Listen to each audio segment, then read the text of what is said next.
someone asked me, "Ooh, do you think you have the gift of singleness?" And first of all, there's unfortunately negative connotations to that, but I just think I know for now I do. And I don't know how long it'll last. And so I just want to live in such a way by God's grace that I can make the most of it and see the things about it that are so great, because there are so many. And then, hey, if he ends up giving me a different gift later, I won't feel like I've wasted this one.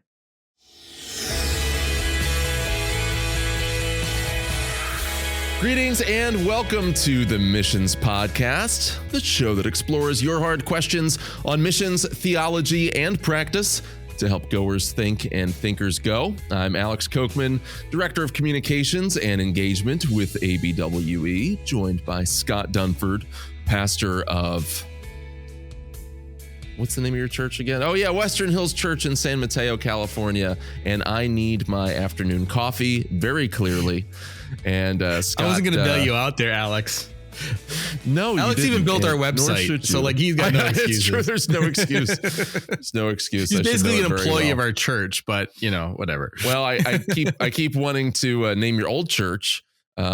Which I'm not sure I'm allowed to name. Anyways, and we're still figuring out who we are, and we're glad you've joined us on that journey. Someone who knows who she is, though, and knows what the Lord has called her to do very clearly is our guest, whom Scott is going to introduce just a moment from now, who's served faithfully with ABWE for almost the last decade. And so excited to dive into today's topic, talking about something very relevant to a lot of workers on the field. Before we dive into that, if this show has been a blessing to you, if this episode ends up being a blessing to you, remember to share it with a friend. You might, particularly with today's topic, think of somebody in your life that needs to hear this content, and leave us a positive review in your podcast platform of choice. That does help other people to discover the show, thanks to the power of the algorithm. Scott, why don't you introduce our guest to us today? We're really excited to welcome Mandi Vermilyea.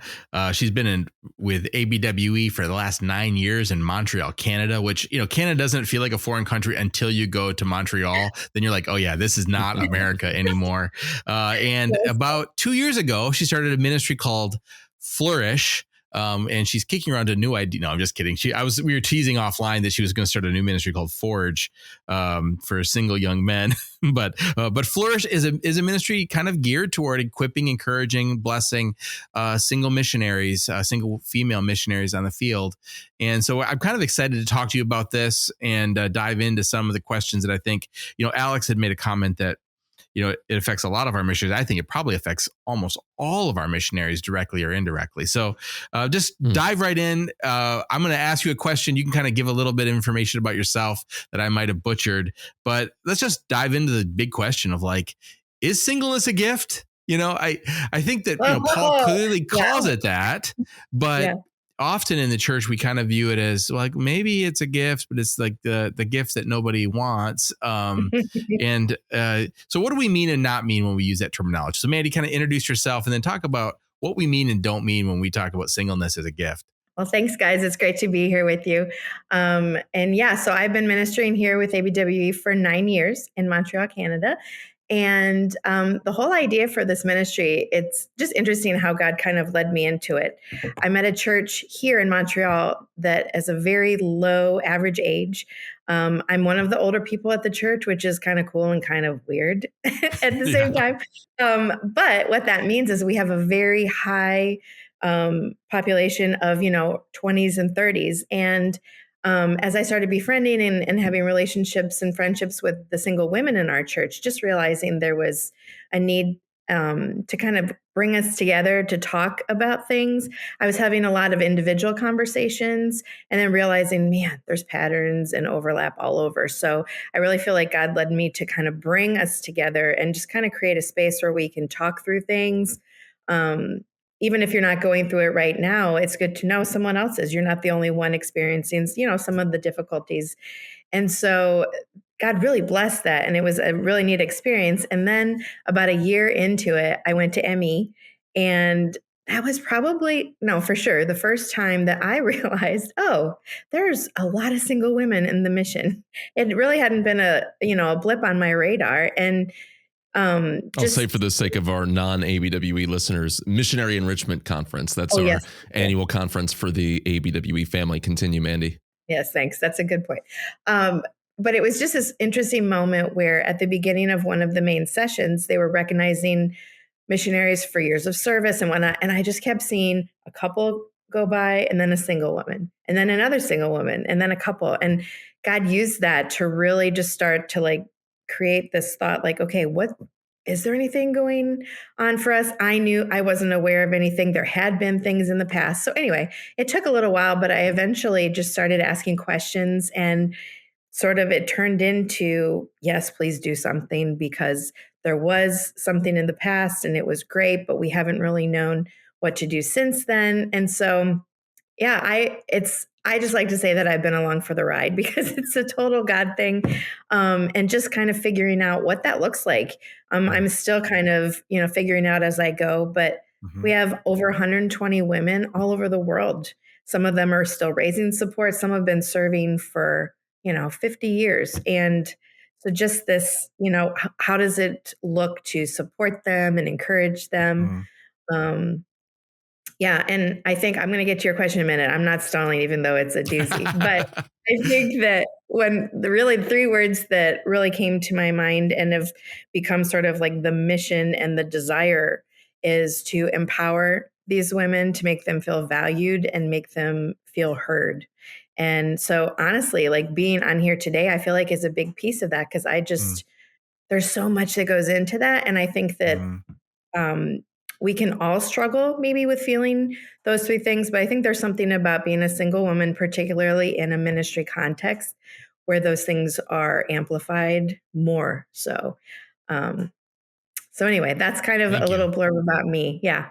But to answer your question, I find this a really interesting question because I think that it depends who you're asking, obviously, but as a single person, and this made me laugh, I've heard it said so many times that singleness is the gift we all wish we could return, and there is something to that. And I personally have had times in my life where someone would say something about it being a gift and it just makes you want to roll your eyes because that's not how it feels a lot of times. And people are trying to like put a positive spin on it maybe, but it actually is.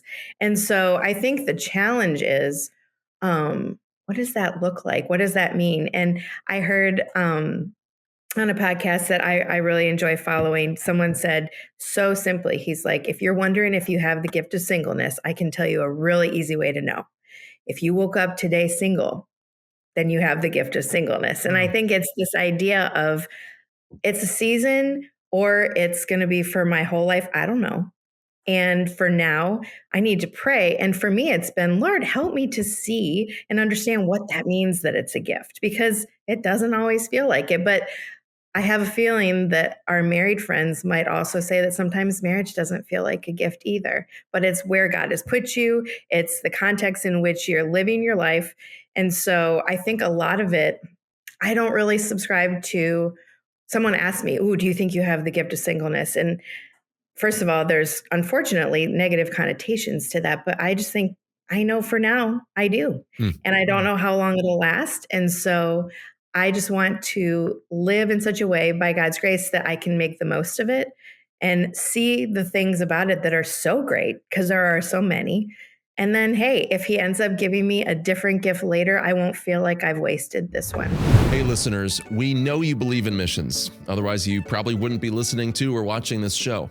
But have you ever wondered what your next step with the Great Commission should be? Maybe the Lord is leading you to serve somewhere yourself. Maybe the Lord is calling you to be a part of sending someone from out of your own church. Well, wherever you are with missions, if you're ready to get serious and find what your next step is, ABWE's 24-hour demo event is for you. Now, it's great to listen to a podcast about missions, but there's nothing that beats the in-person fellowship that can only take place face-to-face, where you're alongside other people that are in your similar station of life, thinking and praying together about your next steps. So if you want to join us at our next event, they happen all throughout the year at our Harrisburg, Pennsylvania-based international headquarters. You can go to demo.abwe.org.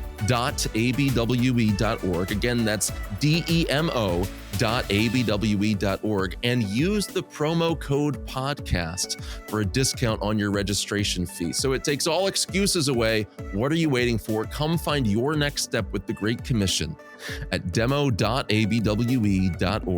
promo code podcast. Now back to the show. Let me drill down a little bit on that. You said so many things there that I thought were interesting and helpful.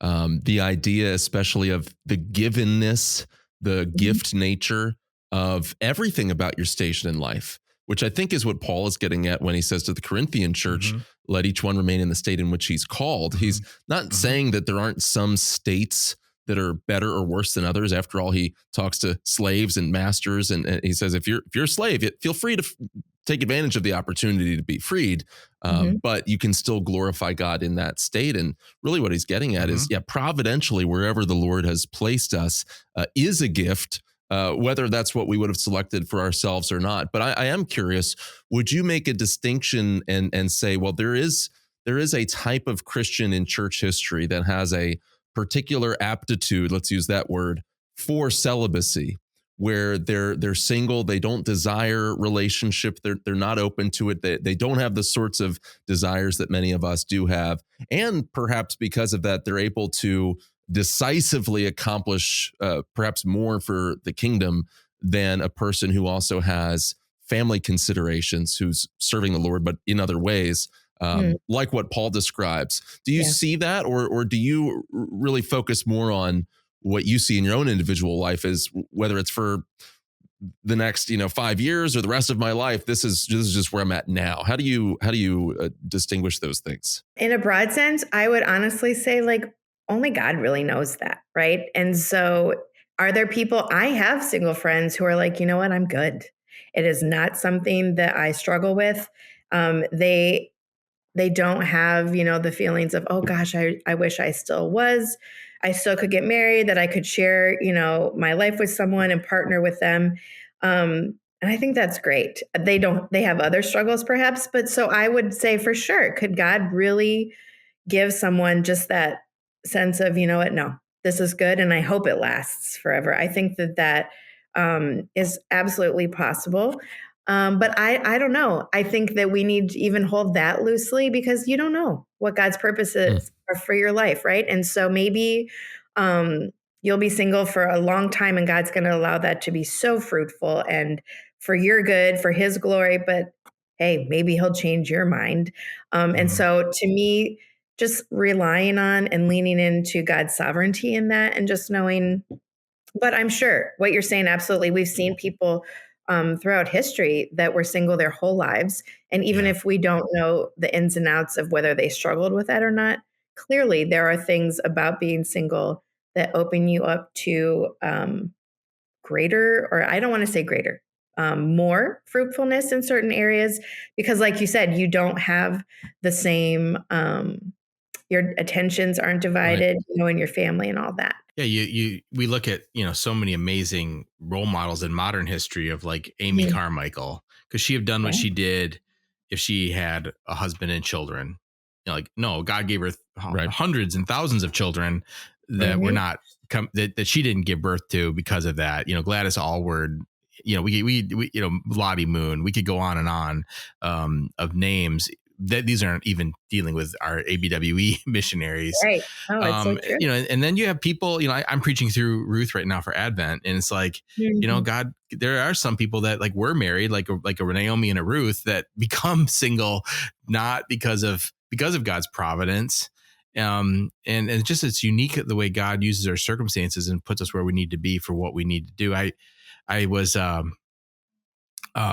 thinking about some of the ways that single missionaries have impacted our lives, and when we were in Western China, we had a single missionary that we worked with, actually a number of them, but one that she was just devoted to language and paved the way for a lot of missionaries because she could do things in the languages that others could not do. And we all piggybacked on her ability to get what we needed to do. And then other single missionaries that came in and supported us through like watching our kids or things like that. I'm even thinking about like then kind of an extreme examples of like Elizabeth Elliot and Jim Elliot. And like, if you ever read their biography, his journals, like he was committed to singleness. Like, I'm going to go die for Jesus in the jungles. I cannot be married. I cannot have kids.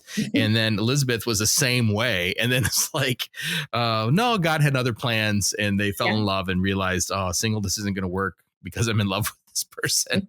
And, God had a different role for them in that unique season. So I guess my question out of that is this, like, what are ways that singleness can be uniquely leveraged while you're in that position for God's glory and the kingdom and mission? In a real general way. And I want to be careful with this, because sometimes there can be comments or things that are said that, again, they're true, but they might rub the wrong way to a single person who feels like it's just, you're slapping kind of a nicety on a situation that sometimes can be really difficult. But the fact is that, okay, I'll speak for myself. I do have so much more flexibility than any of my married friends. And I shouldn't, at the same time, you shouldn't feel, you don't put this extra weight on yourself. I always have to be going. There's obviously balance and there's wisdom in that. But the fact of the matter is, even with Flourish, like, I can find out about a conference where some single women will be 2 weeks before, a week before, and I can just go, and so there's a lot of that. There's the ability to just be more adventurous, if I can put it that way, for the Lord, and try things and really kind of experience a lot of different facets of ministry, because I don't have to worry about being home to make dinner for someone, or, juggling multiple schedules of my kids and whatnot. So I know that's a really vague answer, but I do think, on one hand, the negative piece to that is that people sometimes will say, oh, well, singles just have so much time on their hands. So be careful of that, right? There should be a sensitivity in that, because we are most likely trying to steward that time well and fill it with things that, glorify the Lord and are a part of our ministry and serving, but it's also true. And so I just think, again, just leveraging that time, do as much as you can, and really enjoying it, yes, but also using it to the full, because if your marital status changes, all of that changes as well. Friends, when was the last time your church had a missions Sunday? And how did it go? Did people take steps of obedience to the Great Commission? Or did the message go in one ear and out the other? Well, here at ABWE, our team has created a new resource that's everything that you need in one free resource packet to pull off an effective and biblically grounded Missions Sunday. We're calling it Send Sunday, based on Acts 13, where the first missionaries are sent out from a local church. This isn't just getting people to think about missions, it's challenging each church to ask the question, Lord, whom would you send out from our midst? And how can we hold the rope for them? Download everything that you need for Send Sunday, including sermon resources, a sample order of worship, lesson plans, small group discussion guides, a prayer guide, and more. Everything that you'll need to make sure that Send Sunday effectively challenges your congregation with what the Word of God says about missions. Go to missionspodcast.com/Send Sunday and get access now to this free toolkit. Again, missionspodcast.com/Send Sunday. And we'll celebrate Send Sunday with you on June 8th, 2025. Well, you've shared a little bit about some of the advantages. What are some of the challenges, not only that you've faced personally, but then you're ministering to other single female missionaries that are in a position like yours? What are those struggles that they're facing? This is really timely, because I was actually just talking with one of the missionary women this morning, and she was focusing on the fact, so she's finishing up a certain stage of her language learning and really is being encouraged to just go out, meet people so she can have these more natural conversations to continue to build up her language capacities and confidence. And she said, I know I need to do it. And I know that God will provide the things, the people, the opportunities, but it's hard when you have to go and do it by yourself. And she's like, I know, because of times I've experienced it, where just having a partner, and she clarified even in the conversation, I'm not talking about a husband or anything, but just another person to go and do these things with. Like, it adds confidence to her. It brings her greater freedom. She knows that, if she's struggling in something in the language, that person can help pick up the slack. And so I think take that and kind of just transpose it across the board. There is something to, it can feel lonely, and it can feel the weight of all the responsibility, everything, like it's all on me. Right. Yeah. And so, and we know, and we even talked about it this morning, like, can God bring those opportunities? Can God bring her that boldness and strengthen her and stretch her? Absolutely. And he probably will, but it doesn't take away the fact that it would be really awesome to have someone to kind of share that load with. And so we're praying specifically for that for her, but another area that comes to mind immediately that's kind of related to that is the whole support raising situation. I think anyone who's raised support, whether single or married, it's a bear, and it can feel like a full-time job. And the interesting thing is, like, for a single woman or a single guy, you get to do all of it. There's no divide and conquer. If you are afraid of public speaking, too bad. You need to figure it out, because if you want to share your ministry, you're going to need to overcome that. And so, again, so many times, you see God, you get to witness the Lord becoming and growing you and becoming those things for you, but it's something that's felt for sure. And it just adds a lot of extra pressure, because you're it. If you don't get it done, if you don't follow up, if you don't, it's not going to happen. So those are two things that come to mind right away. Yeah, I think we take it for granted as married people. I mean, Alex and I were both married pretty young. Like even last night, we were just kind of wrestling with some decision making, and I could come home and kind of vent to my wife and then sit around and talk about what we're going to do. And, I remember one of our good single missionary friends, saying to us, like, I don't have anyone. I was frustrated that she was so slow in making decisions. But it's like, she reminded me, like, and we were really good friends, and she just reminded me, like, I'm making these decisions by myself. I don't have anyone to, like, go home at night and, like, talk it through with. And it's like, we just take that for granted if you're married, that those are all that discussion is, a lot of that discussion is internal. Not that saying you don't have friends to talk things through, but it's a little bit different because you're not sharing every aspect of your life in that way. And that is a unique challenge for sure. What would you say, Mandi, are some of the ways then that you would want to see, and we would want to see too, the church itself, not just a ministry like yours, fellow missionaries, as important as that is, but the local church, we'd say it's their number one responsibility to be sending the rope, holding the rope well, selecting qualified individuals to serve on the field, making sure they're plugged into healthy teams where they can flourish. So what would you say that the church can do well in light of the challenges that single female missionaries face in particular? And would you say that there's situations where maybe a church is wise to say, right now, this place, this time, this risk, whatever situation, where maybe a single lady by herself is not the best person to put on this field, and let's find this team over here where there can be that support structure that everyone needs, but especially a single? Let me answer your second question first. So I think that, again, that's a big discernment, wisdom piece, because I wouldn't want the decision to be made so quickly, just like, oh no, single woman. For sure, there's factors to consider. Is it, physical safety? Are those things? But one thing that I've been really encouraged by ABWE's leadership lately is just this, even within the leadership structure, this empowering, like, you have an idea, let us help you make it happen. And I think that, again, it's everything's about balance, right? So yeah, you want to be wise. Is it safe for her in every way to go and do that? But also, man, this is so exciting that God has given this to you as a desire, and how can we come alongside you? So yeah, there's for sure considerations. And honestly, sometimes it might be hard to hear that, and we need to trust our church leadership or the other people that know us well in those decisions, but just not to be too quick to jump to that, just because, I've seen a lot of, even just within our mission, women doing some incredible things. And so, a bit of a caveat to that answer.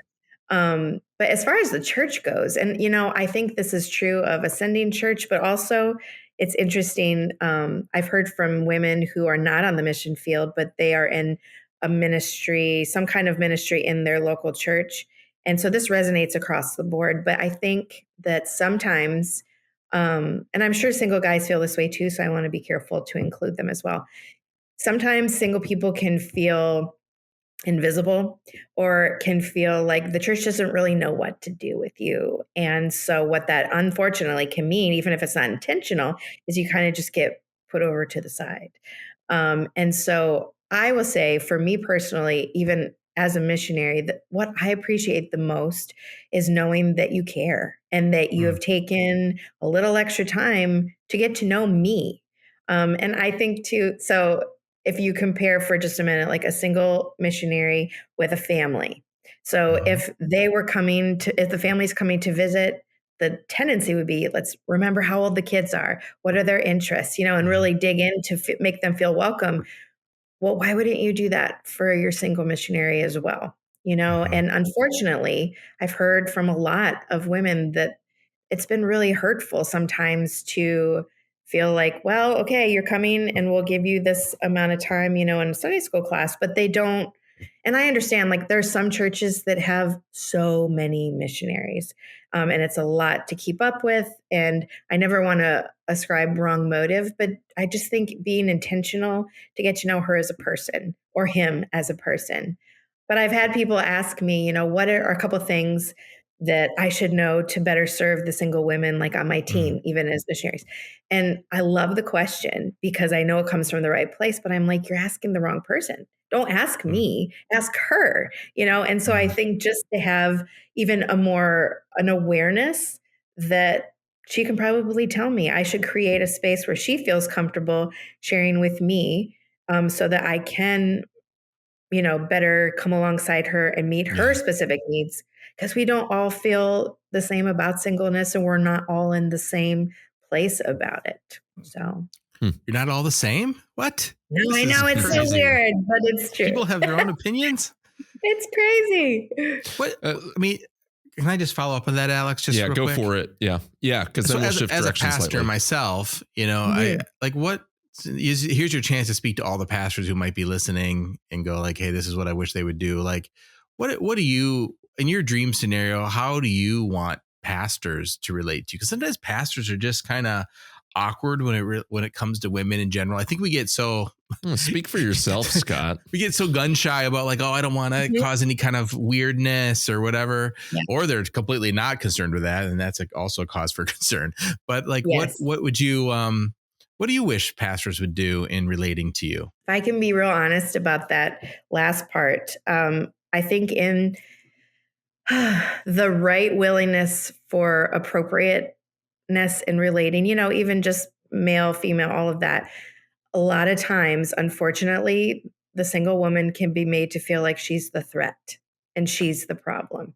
And I don't know that it's necessarily done intentionally, but I have talked to multiple women.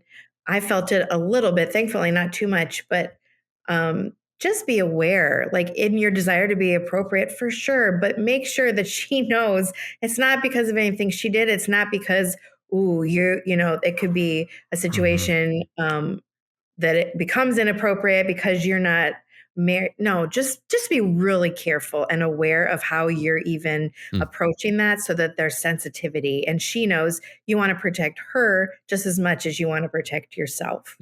I think that that's a big piece, and something that unfortunately I'm afraid has been mishandled to the detriment of single women, because they're made to feel like somehow it's their fault if there's weirdness, or it's just not handled really well, to be honest.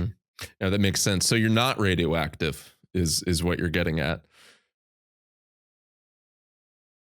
What about the concern that some pastors would have who look at the mission field in general and see, well, there's a lot of good humanitarian activity. There's a lot of, travel agency style poverty tourism missions, right? But then what we want to do specifically is church plant. And so effort and emphasis goes towards, let's recruit pastor, elder qualified men for that work. What would you say within the context of teams that are planting churches together? Is the role of single women in particular supporting that work of a church plant, even when you have elder qualified men that are a piece of that conversation, but there needs to be a team of people involved at the early stages of any church, right? I'm kind of laughing to myself because I'm like, Alex, did you read the article I just wrote about this? But here's the thing. I mean, church planting is incredible. It's never going to not be something that we need. It's a biblical mandate. But if I think the easiest way for me to say this is make a list of all of the different responsibilities and roles that need to happen for a church plant to get off the ground. Take pastor off of the list and then go down and see how many of these could a single woman do. And the answer is a ton of them. And so I know that is a really frustrating thing for a lot of women to hear. And it's not that we disagree with how important church planting is, but it's kind of sidestepping, or it feels like a blanket statement of, oh, well, sorry, you don't qualify because you can't be a pastor. Well, I don't want to be, but I also have so many things and so many abilities that, I mean, I've been a part. So my parents were church planters for years. And then I had the privilege to be a part of a church plant in Traverse City, Michigan before I moved here to Montreal. And oh my goodness, like it's all hands on deck, but there are so few things that a single woman can't do. And I would argue back to the time thing. I have more time to invest in a lot of those things. So again, you know, the balance of not going crazy and just dumping everything on that person, but please don't disqualify or discount rather a single woman from your heart for church planning simply because she can't be a pastor. I think that's well, and if I could say a few things to that as well, I think all hands on deck. You're right. That's if you're reducing what has to happen to plant a church to only what a pastor can do. Don't get me wrong. Right. You need preaching, teaching, shepherding, ruling. Those are essential. But you also don't want to overinflate the role of the pastor to where only the pastors and elders and deacons can do anything. That's a surefire recipe for burnout, period. That's not healthy. To have a healthy church means it is all hands on deck. It's the pastor, it's the pastor's wife, it's his children. It's also the singles of the church, male and female, engaged in all sorts of ministries of help, of serving, of making disciples at a peer level, of all sorts of things that can be done to care well for each member of that body. And I think that's something critical. We're not saying anything negative at all about church planting, but we're saying, okay, a church is a congregation of people, which means there's a variety of gifts and functions that have to be brought into a new cultural context as well. Mandi, we're starting to run out of time here. I do want to shift to this. What would you say to encourage the single person who, the single lady in particular, who's maybe listening to this and is just feeling like, yeah, I feel like I'm the radioactive one. I can't raise support. And I've said all of these things in my missionary presentations, and my goal is to be a part of a team and to be operating in this healthy way. And yet things still aren't working for me with my supporters or with my church or with my team. What would you say to encourage that young, or maybe not young, but that single lady? Yeah, I would say, and this is without discounting how difficult it can be, but I think at the same time, you know, we talk a lot about the importance of preaching the gospel to yourself. And I think that this goes back to that as well. Like, preach the gospel of God's promises and his call on your life to yourself. And really, I've asked him, I'm like, Lord, you called this singleness a gift. So I'm going to need you to show me what that means. And he answers that. And I think that he honors our desire to embrace the life that he's given us, while also understanding that sometimes it's not what we would want or we would wish, you know, for something else. And so I would just say, find people that you can talk to about this, because the problem I think sometimes is we get tired of talking about it, and that turns into me realizing, or rather thinking, that we're the only ones struggling with it. And that has been something I think there's so much freedom that can be found in being honest and vulnerable with others.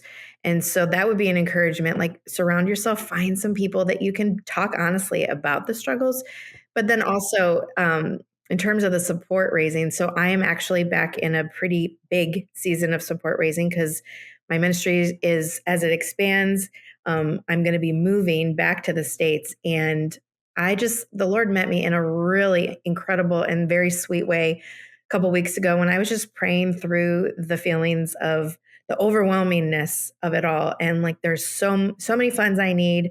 I'm reaching out. It doesn't feel like things are clicking. People aren't responding. And it was just this idea of my need. And I'll explain what I mean by this, but my need actually isn't real in the sense that God isn't waiting because he's still figuring out how he's going to provide for me. He already knows. He knows who's going to join my support team. He knows the amount I need. He knows that he might exceed it, all of that. And so it feels like a need to me because I just don't see how it's going to work out. But I can rest. And that was just, I just let that wash over me. And I was so like, oh my goodness, Lord, like help me to remember that you care how I feel in this, but also I can rest in the fact that you already know all of it. You know how you're going to provide, you know what it'll look like when I get there. Will I get to the field and be like, oh, this isn't what I was expecting? And God knew. Even if you get to the field and everything you thought you were going to do falls apart, he brought you there for this time and he's got it under control. And so I think if we can go back daily, hour by hour sometimes, and just remember he knows he's in control and to really learn how to rest in that. And that goes across the board for any of the needs or struggles within singleness, I think. Amen. Resting in the Lord. Yeah, we all need that, don't we, Scott? Amen. So, Mandi, how can people get in touch with you? How can they find out more about Flourish, and where can they find more of what you've talked about and written? Sure. I would say right now that's a little sparse. I'm trying to be careful in terms. Some of our ladies are in closed countries, and so there's a need for sensitivity there. I would love to hear from you, even just as a starting point, by email. So I can be reached by my email address. Also, I do have you know what? We'll just leave it at that for now. If you contact me by email, I can put you in touch with maybe some other ways of keeping in touch with my ministry.